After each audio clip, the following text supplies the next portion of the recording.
bevor es losgeht, haben wir mal gerade eben das Bordwerkzeug rausgeholt. Jetzt mal eben hier das äußere Lenkerstück festschrauben. Ich bin da drauf gefallen irgendwann mal und dann hat sich's gelöst. Der Einsatz ist da drin zerbrochen. Dadurch ist natürlich eins der verspannten Teile weg, wodurch du dann natürlich die Schraube lose hast. Ja, gut, dass wir alles dabei haben, was wir brauchen. Als wir kurz darauf durch Mesuga fahren, Noch 2 Hamburger getroffen hier. Wunderbar. Sichere Weiterfahrt.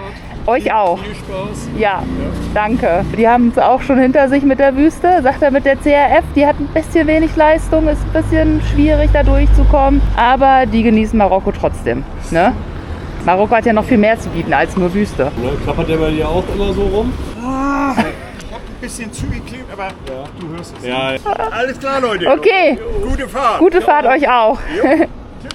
Ciao. wir verlassen Mesuga und geben als nächstes Ziel Tingehir in die Navis ein. Gegen Mittag sind die Straßen der Städte voll mit Kindern, die vermutlich gerade von der Schule kommen.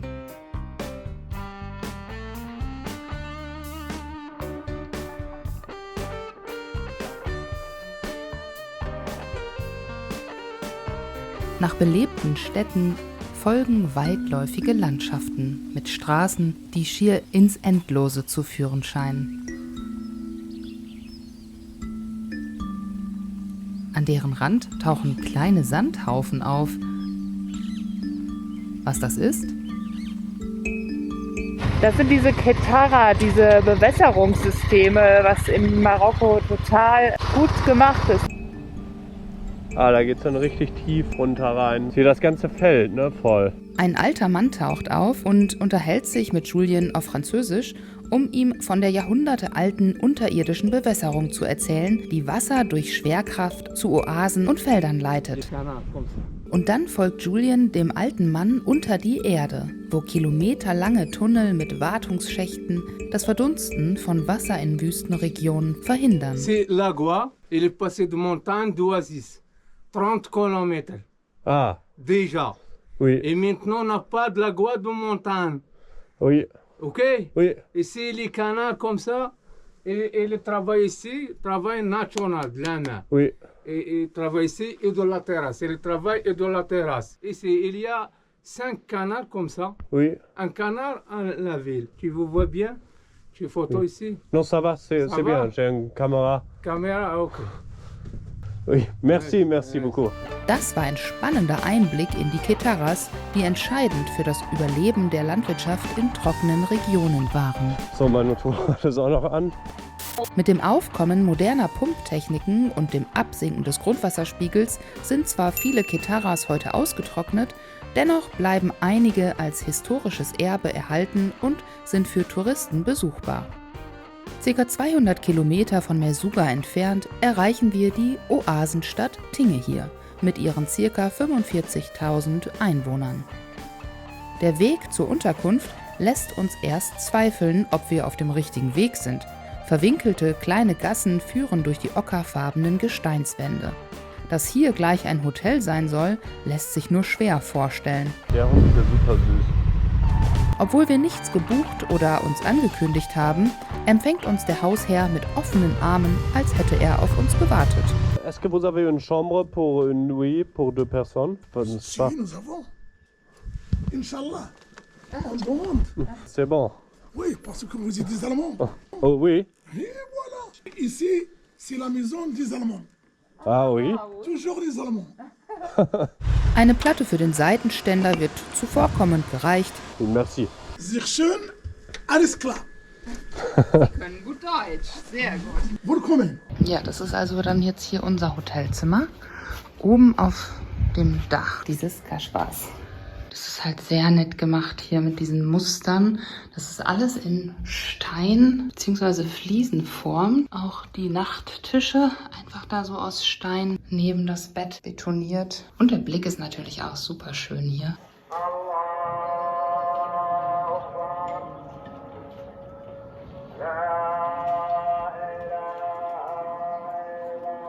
Der Muezzinruf schallt aus Lautsprechern über die Stadt und animiert den ein oder anderen zum Mitsingen.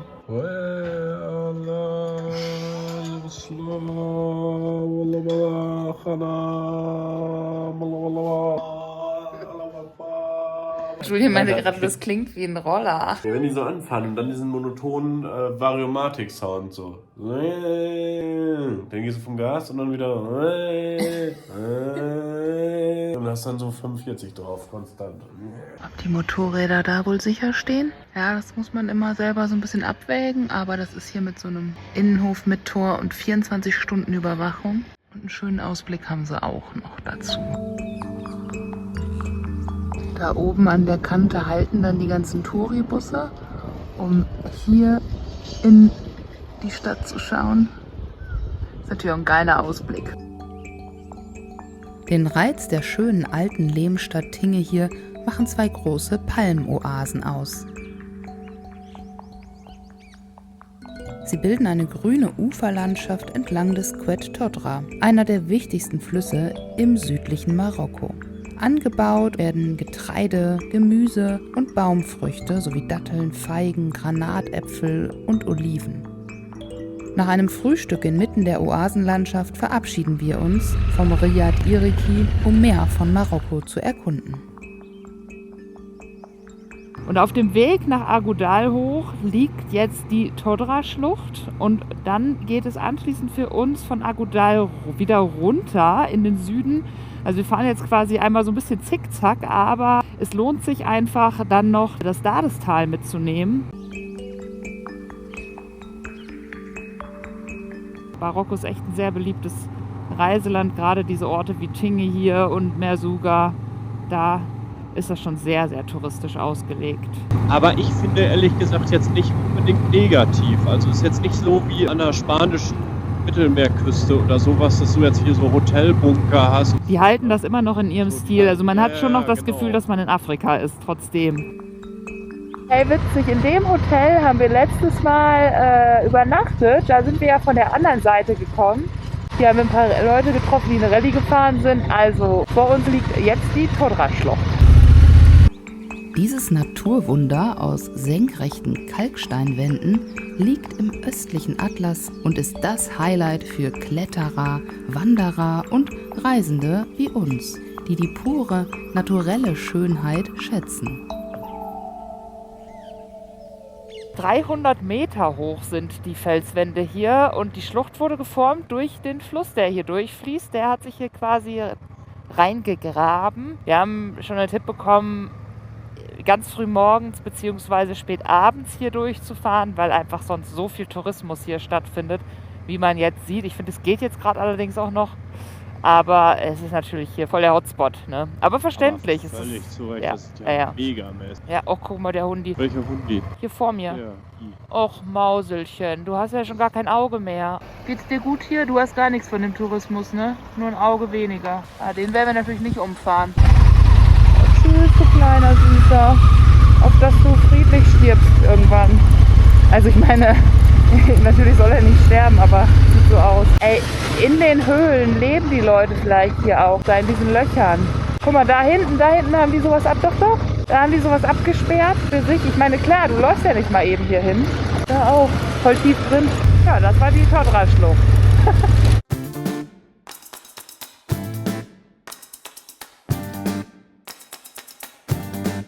Oh, kleine Mini-Ziegen. Oh, die sehen ja toll aus. Willst du den überholen? Tup. Pass auf, von der Seite kommen welche. Hallo! Hi! Uah, ich muss aufpassen, dass ich hier nicht wegfahren. Ja, super. Den Deutschen gegrüßt und dabei im Graben landen. Läuft. Gelegenheiten, andere Reisende und kleine Ziegen zu grüßen, gibt es heute übrigens mehr als genug.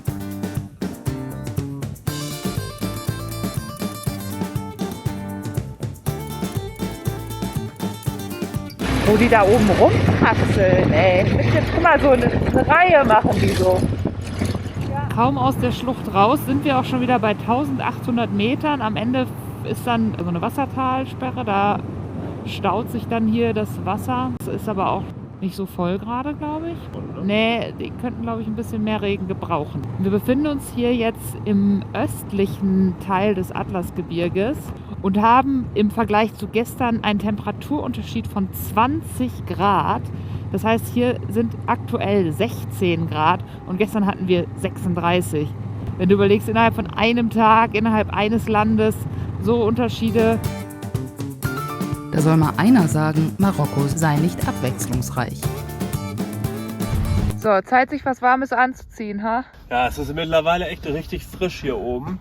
2000 Meter sind Über wir 2000 Meter sind wir gerade. Das zieht dann doch ganz schön durch, wenn man nur diese Protektoren hinten anhat. Ja, ich habe schon hier meine Daunenjacke angezogen.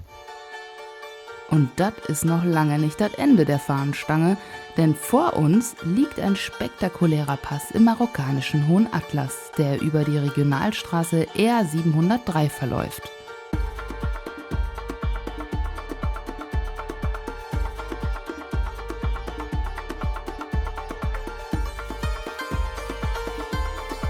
Die Strecke hier ist so atemberaubend, dass wir tatsächlich anhalten und uns Zeit nehmen, diese Aufnahmen für euch zu machen. Wirklich eine super schöne Straße hier, deren Maße man allerdings nicht bedingungslos vertrauen sollte. Wie wir kurz darauf mit unseren eigenen Augen feststellen, als uns ein dicker, fetter Laster entgegenkommt. Ich warte mal. Ja, Wahnsinn, was die da alles draufpacken, ey. Crazy. Ja, hier hat es auch schon mal die Leitplanke zerrissen. So viel dazu. In den Orten fällt mir persönlich auf, dass es da so viele Kinder gibt. Und wenn man sich die dann genauer anguckt, was die so machen, gerade haben da so Jungs am Straßenrand mit Steinen so ein Spiel gespielt, so mit Werfen. Und in so einer Gruppe Mädchen hatte ein Kind, also die war selber, ich würde schätzen so vielleicht 6, wenn es hochkommt, hatte selber ein Kind auf dem Arm, was dann 2 Jahre alt war oder 1,5 oder so. Krass zu sehen, wie schnell die dann wahrscheinlich hier einfach auch erwachsen werden, ne? Dadurch, dass die dann bei vielen Aufgaben helfen. Die Jungen, die hier die Schafe hüten, die sind auch nicht unbedingt älter als 6 oder 7. Diese ganze Industrie, die so an Kindern sich abarbeitet mit diesen Kinderspielzeugen und irgendwas, was bei uns ist, das ist ja hier, das gibt es hier einfach gar nicht. Also die spielen mit irgendwelchen Steinen rum. Ja, ich glaube, in der Playstation brauchst du den hier auch nicht. Für 1000 Euro, ja. Bei uns wird ja jedes Alterssegment von 0 bis 12, 13 oder so richtig durchgespielt mit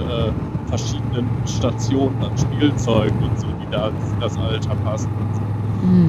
Aber ganz, ganz anders. Auf 2645 Metern bietet der Col du Tigaousin ein Hochgefühl in gleich mehreren Hinsichten. Boah, mit dem Kind hier, cool. Bei der Gruppe Nomaden, die uns da gerade auf der Straße entgegenkam, da wusste ich irgendwie auch am Anfang erst gar nicht, ob das kleine Menschlein vorne, ob das ein kleines Kind ist oder einfach ein geschrumpfter alter Mann. Aber nein, es war ein Kind. Und ein noch jüngeres sitzt oben auf dem Esel alias Kinderwagen.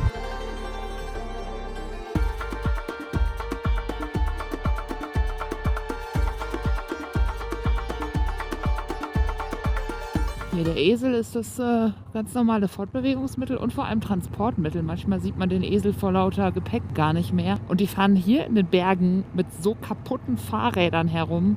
Ey, das würdest du in Deutschland auf dem Schrott finden. Und die fahren mit den Dingern, keine Luft mehr in den Reifen, scheiß drauf. Die fahren hier in diesem extrem hügeligen Gebiet damit rum. Krass, also keiner hat ein gutes Rad hier. Verglichen mit uns, wir haben dann noch einen E-Motor drin und fahren damit im flachen Gelände rum, aber nicht auf 2500 Metern.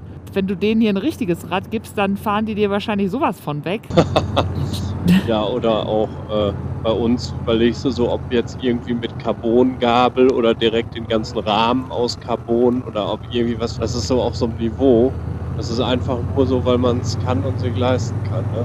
Aber braucht man davon wahrscheinlich nur nicht mal die Hälfte, wenn man sieht, was die hier so machen. Ne? Ja, die passen sich hier einfach widrigsten Bedingungen und Materialmöglichkeiten extrem gut an. Ne? Hier arbeiten sie auf den Feldern. Oh, hier unten waschen sie im Fluss. Wow, Agudal. Das ist es hier.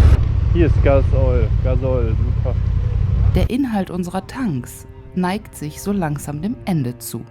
Es wird Zeit, eine Tankstelle zu finden. Doch das ist hier in den kleinen Dörfern inmitten des Hohen Atlases nicht so einfach.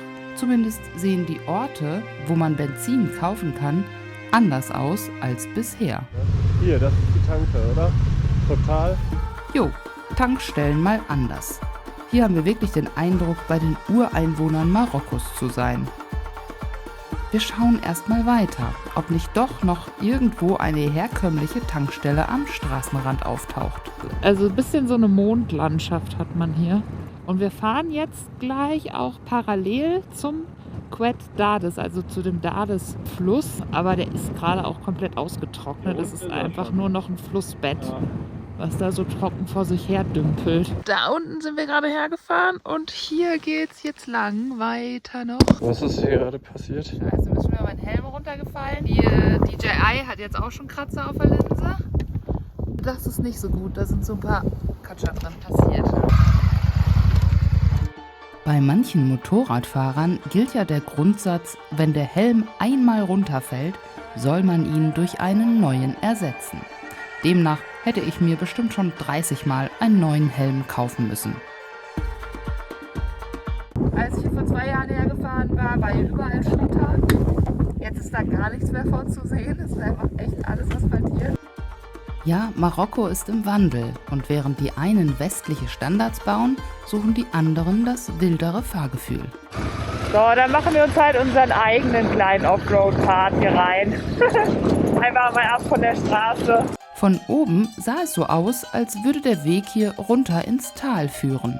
Aber nein. Okay, das war nix. Da kommen wir nicht rüber. Müssen wir drehen. Richtiger Fail. Nicht schlimm, wir drehen einfach um und fahren wieder dorthin zurück, wo wir hergekommen sind. Ab da bleiben wir dann brav auf dem asphaltierten Bereich.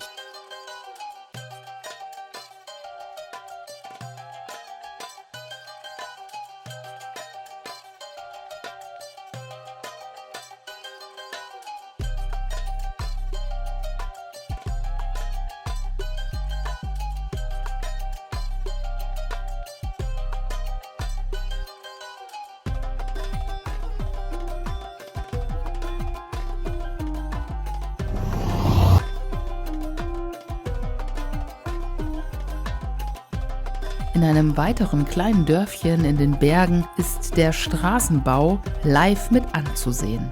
Frischer Beton auf der Seite, okay. Gut, dass wir hier fahren können, ja. Gerade frisch gegossen, schon scheint jemand durchgelatscht zu sein.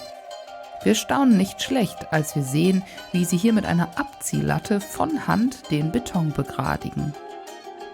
Und dann war da ja noch die Sache mit der Tankstelle. Bonjour. Est-ce qu'il y a l'essence ici? 5 Litre? Willst du 3, weil du wenig mehr verbrauchst? Ich nehme 2.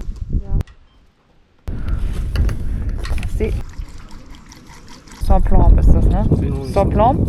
Nee, perfekt. Super. Das erste Mal, dass ich das so mache. Encore et 2 pour moi. Ah, da oben steht noch ein Esel. Ungewohnt, diese Art zu tanken, aber hier in den Bergen unsere einzige Möglichkeit. Willst du ihn bezahlen? Sag combien? 81. Das sind 8 Euro oder sowas, ne?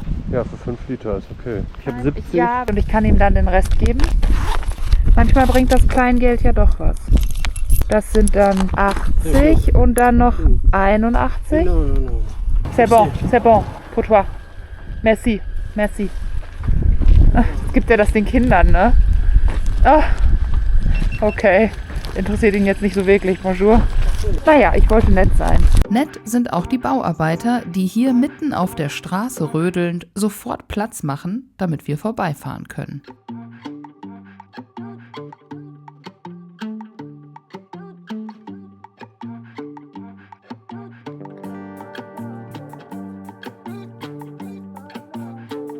Wieder in der Provinz Tinghir liegt die Dades-Schlucht vor uns. Der Quet Dades hat sich auf dem Weg vom Hauptkamm des Hohen Atlas nach Süden stellenweise tief in die Gebirgsketten eingeschnitten, lässt aber auch auf weiten Strecken im Talboden Platz für eine kleine Straße, auf der Motorräder, Autos oder Kamele sich ihren Weg durch die darüber gewölbten Felsen bahnen.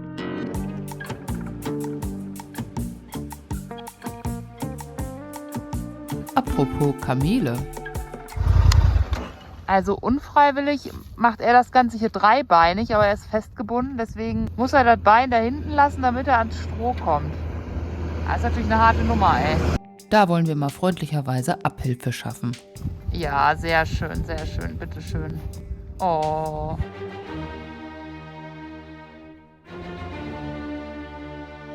Die Region um den Fluss Dades liegt zwischen Atlas und Anti-Atlas etwa 330 Kilometer von Marrakesch entfernt.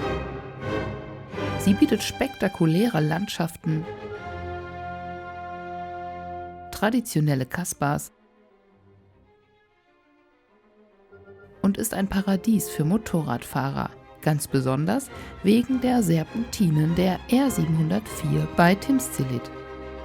Diese kurvenreiche Strecke ist eines der Highlights dieser Region, denn sie bietet eindrucksvolle Ausblicke und ein echt krasses Fahrerlebnis mit diesen extremen Kurven.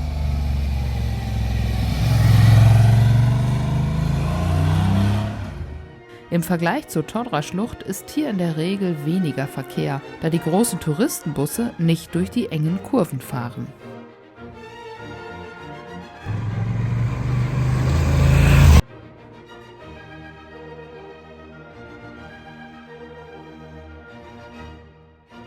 Die Unterkunft heute Abend ist Für 420 Dirham diese Nacht nicht das Schönste, was wir bisher hatten, aber es ist jetzt einfach auch praktisch. Hier ist direkt nebenan ein Restaurant und ja, ich kann hier mit Karte zahlen, da habe ich gerade irgendwie Bock drauf. Das ganze Bargeld ist sonst so schnell weg irgendwie und ich vertraue diesem Bankautomaten manchmal nicht so. Oh, du bist aber gerade erst geboren, oder? Ja, du bist ja ganz, ganz klein. Oh, süß. Tschüss, du kleine Maus. Hey, es regnet. Krass. Nehmen wir was ganz, ganz Exklusives. Exklusiver Regen in Marokko. Ja, ist ganz gut, dass wir jetzt hier untergekommen sind. Morgen geht's dann weiter bis nach Marrakesch. Ja, und heute haben wir auch schon viel gesehen, von daher kurz die Eindrücke mal sacken lassen. War eine gute Tour heute auf jeden Fall, war richtig geil. Hat Spaß gemacht. Sehr entspannt, aber viel zu sehen, viele Eindrücke. War echt beeindruckend. Die Landschaft hier echt mega. Ja, und jetzt dieses Ende mit einem Regen ist immer gut, dann weiß man, jetzt wäre eh nicht mehr schön gewesen zu fahren.